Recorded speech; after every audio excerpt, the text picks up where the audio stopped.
Salaamullahi calaykum waraxmatullaahi wabarakaatu. Kusoo dhawaada daawadayaal mar kale iyo barnaamijkeenan taariikha. Barnaamijkeenan taariikhaas maanta waxaan uga hadli doonaa siduu islaamka ku soo gaaray dalka Soomaaliya iyo marxaladihii uu soo maray. Taariikhyahanadu waxay isku raacsan yihiin in islaamku uu soo galay kuna faafay Soomaaliya si nabadgelyo ah. Haddaba, goorma iyo halkee ayuu islaamku ku soo galay Soomaaliya? Waxay u badan tahay in Soomaalidu ay ogaadeen islaamka intii uu nebigu noolaa, xilligii uu Jacfar bin Abi Taalib iyo dadkii la socday ee muslimiinta ahaa ay u ambabaxeen dalka Xabashiya sanadkii shanaad ee soo ifbixitaankii islaamka, iyaga oo ka caraysanaa dhibkii ay Quraysh ku haysay dacwada islaamka. Mar haddii ay muslimiintaas ay badda cas u mareen baabul mandab si magangalyo ah in ay ku degaan magaalooyinka xeebta ee geeska Afrika, ayna ka mid tahay Soomaaliya oo ay ku nagaadeen in muddo ah. Waxaa xusid mudan in ereyga Xabashi ee Carabta Jasiiradda Carabeed ay u yiqiineen dhul juqraafiyeed ay degan yihiin Suudaanta Xabashida, Ereteriya iyo Soomaaliya. Waxa uuna sheegay Al-Mascuudi magaalooyinka Xabashida ay ka mid tahay Saylac iyo Dakhle, waana magaalooyin ay deganaayeen dad badan oo muslimiin ah. Suurtagalna ma ahan in muslimiintu dhex maraan dhulka Soomaaliya kuna hakadaan muddo iyada oo aan qof Soomaali ah aan waxba ka ogaanin islaamka. Sidaas darteed, waxay u badan tahay in Soomaalidu ay deegaano badan uga horreeyeen soo dhoweynta islaamka marka laga reebo magaalada Maka oo ah halkii uu waxyigu kusoo degay. Waxaa arrinkaa u daliil ah in la helay masjid ku yaala Saylac oo leh laba qiblo sida masjidka Qiblatain Madiina, taas oo muujinaysa in masjidku uu jiray markii ay soo degaysay aayadda 144 suuradda Al-Baqara.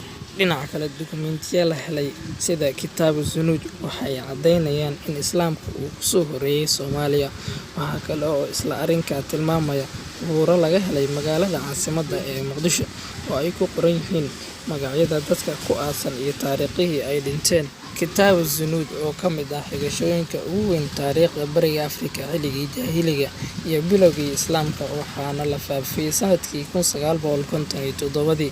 Dukumiintiyadan waxa ay tilmaamayaan in islaamku uu soo gaaray Bariga Afrika xilligii Cumar bin Khattab radiyallahu canhu wa ardaah. Waxaa magaalada Muqdisho ee caasimadda dalka Soomaaliya laga helay xabaalo ay ku qoran yihiin magacyada dadka ku aasan iyo taariikhda la aasay oo kala ah Faadima bintu Cabdisamad oo geeriyootay casarka maalin Sabti ah, bishuna tahay 22 Jamaadul Awwal sanadkii 101 ee Hijriyada, Xaajiya bintu Miqdaab oo geeriyootay sanadkii 138 Hijriya. Sidaa waxaad ka ogaanaysaa in Soomaaliya uu soo gaaray islaamka sanadkii 101 iyo wixii ka horreeyay, waxaana aan kaga horeynaa dalalka kale ee Afrikadan in islaamku uu xilli horena soo gaaray inaga. Xiriiro ilbaxnimo iyo mid ganacsi ayaa u dhexeyn jiray Soomaalidii hore iyo koonfurta Jasiiradda Carabta ee loo yaqaan Yaman. Hase yeeshee, way adag tahay in aan xadidno goorta ay bilaabeen socdaallada ay muslimiinta ku imaan jireen Soomaaliya. Socdaalladu waxay ahaayeen kuwo isdaba joog ah, taas oo ugu wacnayd dhaqdhaqaaqa ganacsi ee u dhexeeya Soomaaliya iyo koonfurta Jasiiradda Carabta oo aad u xoogganaa markaas, ayna ahayd in la marsiiyo badeecooyinka dekedaha. Markii uu burburay biyo-xireenkii weynaa ee loo aqoon jiray Ma'rib sanadkii 120aad miilaadiga, waxaa si isdaba joog ah u soo qaxay Carab badan oo soo aaday dhanka Bariga Afrika.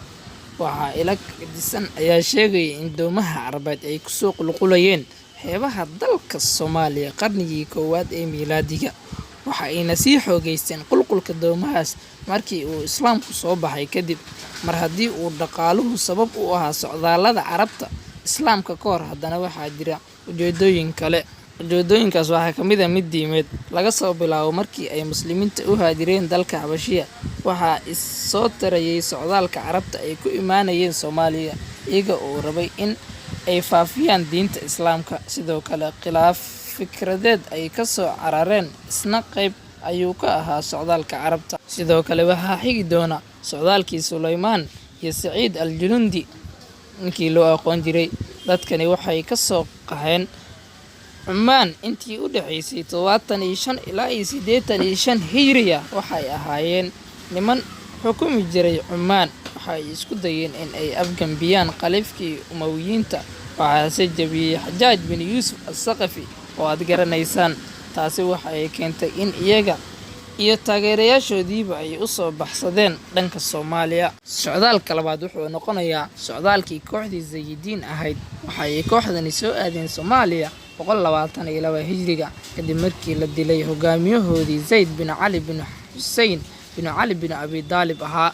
Kadibna waxay u soo haajireen dhanka Soomaaliya. Sidaa awgeed Soomaaliya diinta Zaayida ayay ugu sii fidaysay. Socdaalkeenan saddexaad ee ka mid ah 6 socdaal ee sababtay in Islaamku uu ku fido Soomaaliya waxa uu noqonayaa socdaalkii 7 walaalaha ahaa. 7 nin oo walaalo ahaa kana tirsanaa qabiilka Al-Xaaris ee Al-Axsa dega ayaa yimid Soomaaliya iyaga oo saaran doomo kana cararaya cadaadiska boqorkoodii Al-Axsa.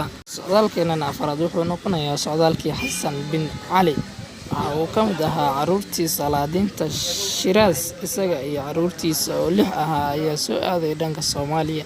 Halkaasna waxay ka bilaabeen fidinta diinta Islaamka. Socdaalka shanaad wuxuu noqonayaa socdaalka 44 wadaad ee reer Xadramawt.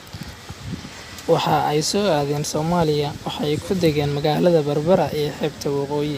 Kadib waxay ku kala baaheen dalka Soomaaliya gebi ahaantiisa iyadoo la sheego 44taas wadaad ee Xadramawt inay ahaayeen kuwii ugu badnaa ee safar Carab ka yimid Soomaaliya faafiyeyna diinta Islaamka. Socdaalkeenan u dambeeya ee 6da socdaal ee sababay Soomaaliya inay islaamnimadu soo gaarto xilli hore siina fido waxa uu noqonayaa socdaalkii koox ka soo jeeday Caqiil bin Abi Daalib. Waxa ay degeen magaalada Sayla oo ay ku awoodeysteen ilaa iyo qarnigii 14aadna way deganaayeen ee miilaadiga iyaga oo ka mid noqday 7 imaaradood ee loogu magac daray dowladaha xeebaha Islaamiga ka dhisan ee Soomaaliya. Ugu dambeyn markii uu Islaamku soo galay bariga Afrika guud ahaan gaar ahaan Soomaaliya waxaa jiray xarumo aad looga yaqaan dunida Muslimka oo ku caanbaxay fiditaanka mabaadi'da iyo axkaamta Islaamka iyo afka Carabiga ayna soo aadi jireen dad ka yimid dhammaan adduun weynaha Islaamka oo idil. Waxaana ka mid ahaa dadka imaanayay dadkii ka yimid jasiiradda Carabta.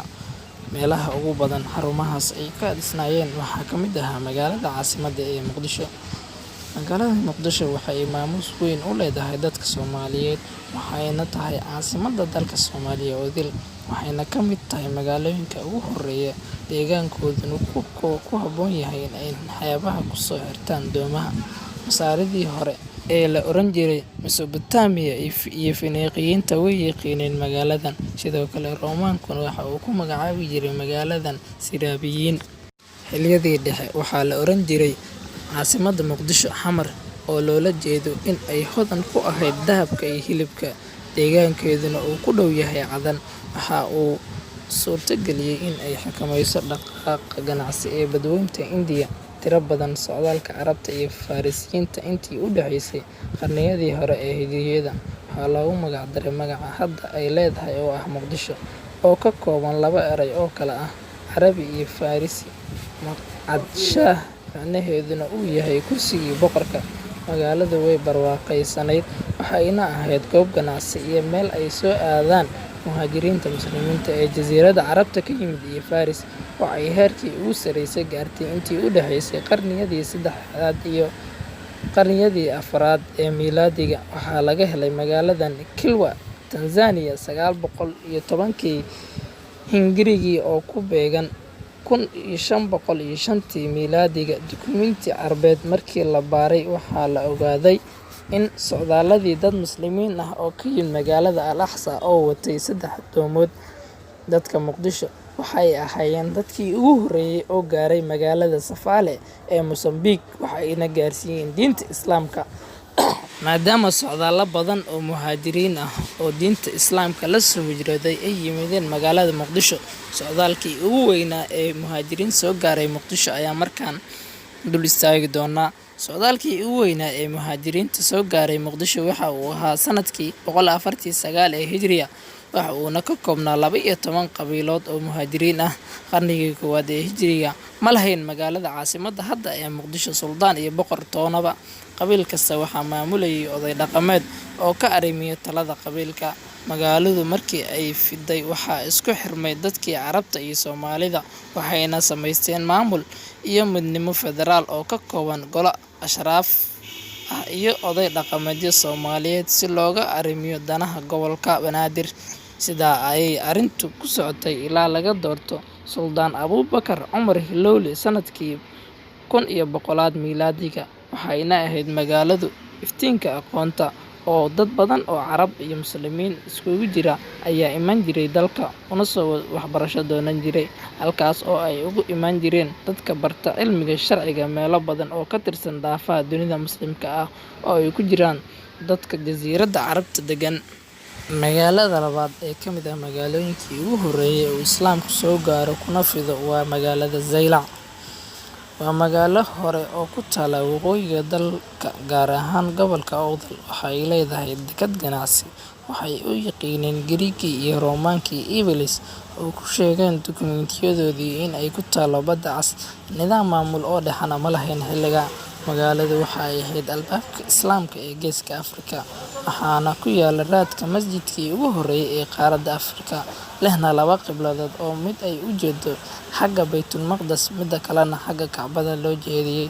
Taasi waxay tilmaamaysaa in masjidka la dhisay xilligii Nabiga naxariis iyo nabadgelyo korkiisa ha ahaatee. Muddo kadib, magaaladu waxay noqotay xarun islaami ah kadib markii ay soo gaareen dad Muslimiin ah.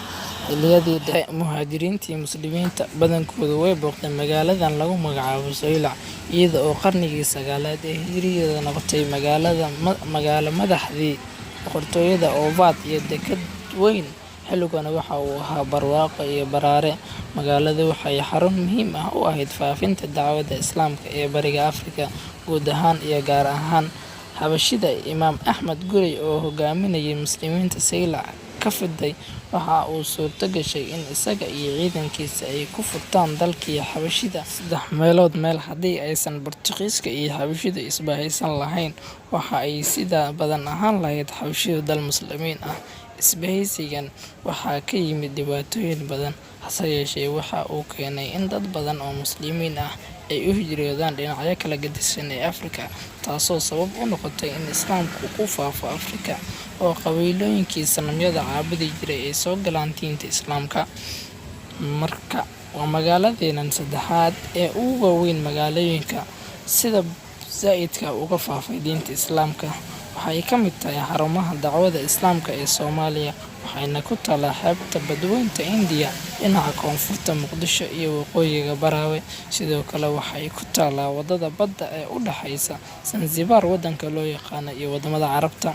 Magaaladani waxa ay qayb weyn ka qaadatay in ay diinta Islaamka ku fido xeebta dheer ee Soomaaliya iyo gobollada gudaha, taasoo ka dhigtay mid ka mid ah xarumaha ugu weyn ee dacwadda Islaamka ee Soomaaliya. Sidaas ayay ahaayeen xarumaha dacwadda Islaamka ee magaalooyinka xeebaha. Maadaama aan ka soo sheekeynay magaalooyinka ku yaalla dhanka xeebaha, haddana waxaan ka sheekeynaynaa magaalooyinka ku yaalla gudaha. Harar Islaamku waxa uu soo gaaray qarnigii 1aad ee Hijriga, waxaana si baahsan ugu faafiyay qarnigii 4aad ee Hijriyada shiikh loo yaqaan jiray Sheikh Awaadir, waxayna magaaladu noqotay xarunta islaamiga ah ee ugu weyn Bariga Afrika. Qarniyadii 13aad ee miilaadiga waxa ay ahayd xarun lagu barto diinta Islaamka ee gudaha iyo dibadda Soomaaliya oo idil. Waxay gaarsiisay dacwadda in ku dhow 65% Xabashida. Sidoo kale waxay soo saartay geesiyaal Soomaaliyeed sida Axmed Gurey oo kaalin weyn ka qaatay la dagaalanka gumeystaha. Harar waxa ay lahayd qoraallo dhif ah oo lagu garto in ay ahayd ilayska Islaamka ee Soomaaliya iyo dowladaha Bariga Afrika. Waxa ayna heerkii ugu sarreysay gaartay markii uu Axmed Gurey ka dhigtay xarunta maamul iyo goob laga faafiyo diinta, ilaa iyo ay noqoto xarun ay ku wada kulmaan culimmada kuwooda ugu weyn, oday dhaqameedyada iyo fuqahada. Waxayna yeelatay masaajiddo badan. Baardheere waxa ay ku taallaa meel u jirta Muqdisho in ku dhow 450 kiiloomitir dhanka koonfur galbeed. Mar haddii shacabka Soomaaliya uu qaatay Islaamka waqti hore, magaalooyinka xeebaha ku yaalla ayaa ahaa kuwii soo dhoweeyey culummada iyo muhaajiriinta muslimiinta ah, halka ay magaalooyinka gudaha ku yaalla ka aqoon la ahaayeen diinta Islaamka, ayna ku hareen meelaha qaarkood dhaqamo ka soo horjeeda Islaamka, taas oo xanuujisay qalbiga qofka u qiiroonaya diinta. Sheekh Ibraahim Xasan Yabarow waxa uu aasaasay qarnigii 18aad miilaadiga koox uu ugu magac bixiyay kooxdii Baardheere si ay magaaladu xarun ugu noqoto barashada shareecada Islaamka. Muddo gaaban ayay kooxdu ku ballaaratay, waxayna noqotay xarunta dacwada Islaamka ilaa heer looga yeeray Anshaartii Soomaaliya. Sidaas ayayna culimmadii Baardheere u qaateen kaalintii ugu weyneyd ee dacwada Islaamka intii u dhaxaysay labada webi ee Soomaaliya mara ee Jubba iyo Shabeelle iyo magaalooyinka ku hareeraysan. Culimmada Baardheere waa ay xiriir la lahaayeen culimmada xarumaha kale ee ku yaalla magaalooyinka xeebaha ee ugu horreeyay gaaritaanka Islaamka sida magaalada Marka, Baraawe, Muqdisho iyo meelo kale oo badan. Kooxda Baardheere waxa ay ka mid ahayd kooxo diimeedka saameynta ku yeeshay dhinaca dhaqanka iyo aqoonta ee geyigaas oo dhan. Waxay ka dhaqan gelisay shareecada Islaamka magaalada iyo hareeraheeda ilaa nabad degganaansho iyo barwaaqo ku baahday aagga oo dhan. Intaas ayaan kusoo afmeerayaa taariikhdii ahayd siduu Islaamka ku soo gaaray dalka Soomaaliya iyo magaalooyinkii ugu horreeyay uu soo gaaray. Sidoo kale waxaad ku dhagaysateen barnaamijka magaalooyinkii ugu horreeyay ee bilaabay fiditaanka diinta Islaamka.